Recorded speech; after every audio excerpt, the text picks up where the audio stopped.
Hey folks, this is Vince with Dad's Gaming Addiction, and today we're going to quickly check out the Phylakterion update, which introduced a new custom mode, which I'm really looking forward to. This isn't going to be a very long video. This is more of like a quick update, I suppose. I've already covered this game before, so if you want to see a full playthrough of it, go check out my prior videos. Today we'll be looking at the new custom mode and checking out what's actually there. I'm just going to go ahead and host a single player game. I'm currently level 4. Coming soon are talents. This looks really cool. I can't wait for that. Luckily, I can actually hover my mouse over some of these things, like silent steps, noise reduction 33%, stamina regeneration 10%, second wind, whenever you run out of stamina, you have a 50% chance to instantly recover 20%, stamina depletion minus 10%, once per game you become completely unhearable to the entity for 10 seconds. You can also choose walk speed increases, running speed increases, stamina regeneration, you are hard to see, you become completely invisible. So between sound and sight, that's what athletics is all about. Then you've got technician. The Geiger counter is more accurate. Audio wizard, the tape recorder will always pick up the ghost regardless of distance. I like that one. Your tools make 50% more noise. The entity will answer to what is your vessel in the book. Oh, that's kind of cool. So you can actually just know what it is immediately. That's kind of broken. I'm going to have to wonder if there's like talent points that you're going to have to assign. Anyway.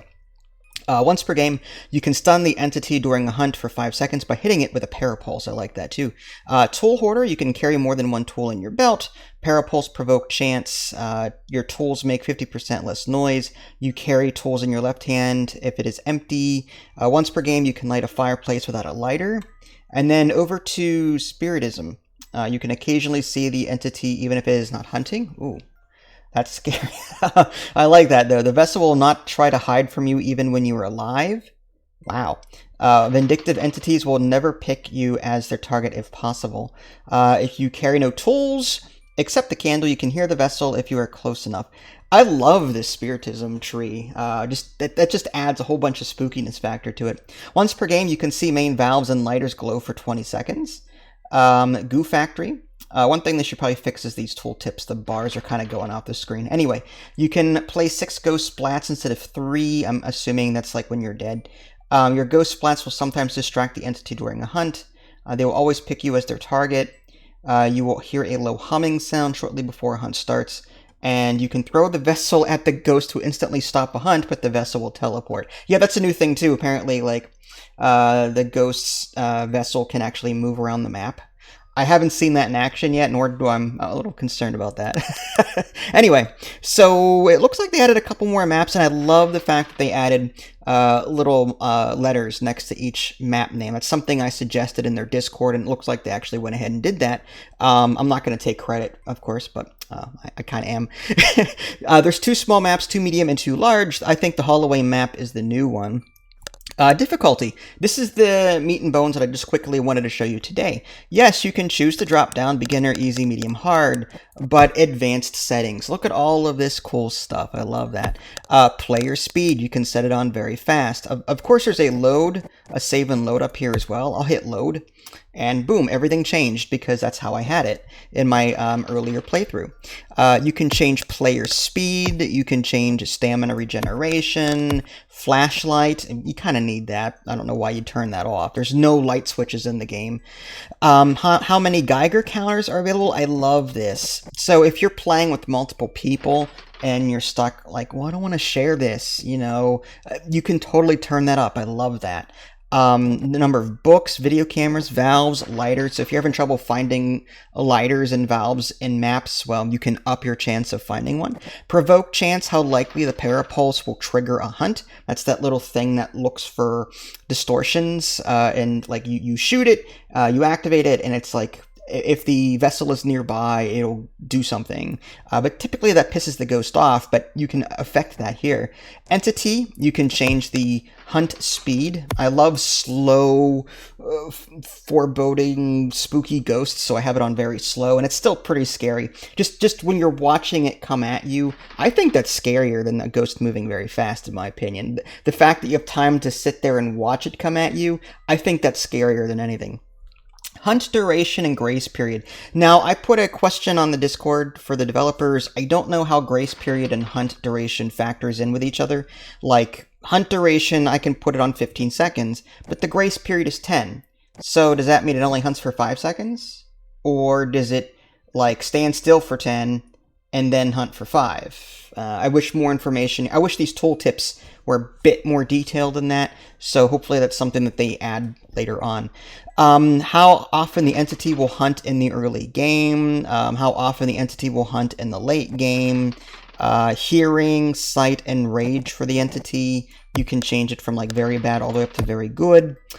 Revenge hunt, how likely the entity will hunt after a destruction step.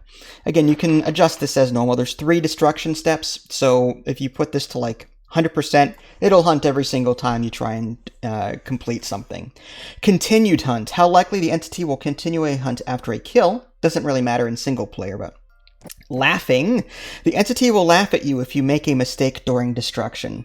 That's kind of cool. Entities, this is what I was really looking forward to. Yes, you can activate 2 entities, and based on what I've played so far, you go after one of them, and then when you're done with one, then you go after the other one. At least that's how, like, in Ghost Exorcism Inc., there were 2 tabs, and you had to add evidences for both ghosts at the same time. Here, there weren't 2 tabs, so I don't know if I'm doing it right, but I just focused on one ghost. Like, I brought both entities next to each other, actually.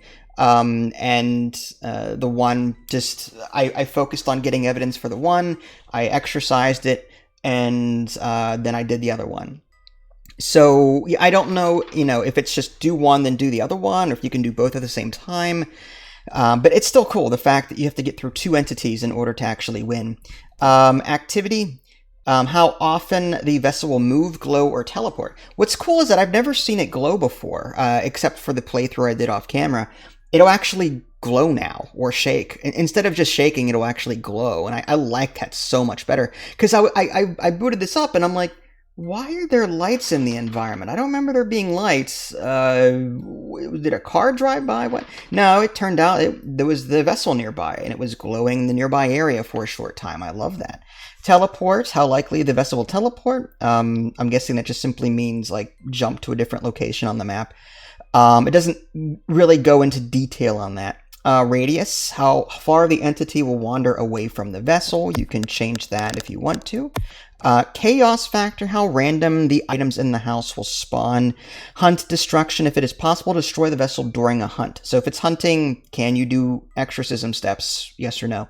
Drop teleport, if the vessel will teleport once it is dropped. So, like, if you're holding the vessel and you drop it, it's possible that it'll just teleport, which is crazy. I have that off. I think that's a bit too crazy for me, but anywho, that's a quick update on this particular game, and I have a feeling Pony and I will probably play this later if we have time.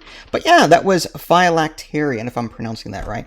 If you guys haven't already, subscribe to me on Twitch and YouTube. That way you can stay up to date with any new content I happen to publish. This is Vince, thanks for watching, and I'll catch you all next time. Take care.